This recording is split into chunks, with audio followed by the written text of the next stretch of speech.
ibyago basore bafite. Basore rero murongora mwebwe ngiye kubagira inama imwe. Ngaho.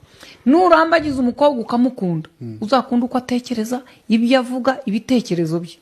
Nukunda uburanga, uzacyura umunyu. Umuntu baramufata bakamusiga bya biboro badusiga mu bukwe.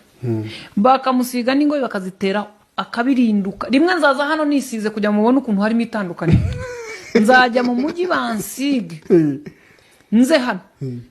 Noneho abeditinga bazaringaniza ifoto yanjye. Nisize nta nisize. Nubona uwo muntu ari umwe. Bansige bya bindi byo bita bya vrai. Ikibazo bya biboro bashyiraho biba bigira bitya nk'amababa yasaka bakabizatuma ntabona. Bantereho urwara ruva harukakora muri iriya kamera. Noneho wa mukobwa rero wabonye mwiza. Isura siye nibyo bashyizeho. Imisatsi yometsemo indi ntabwo ari iye. Size bigakomeza bikamanuka n'amabuno saye. N'inzobe siye.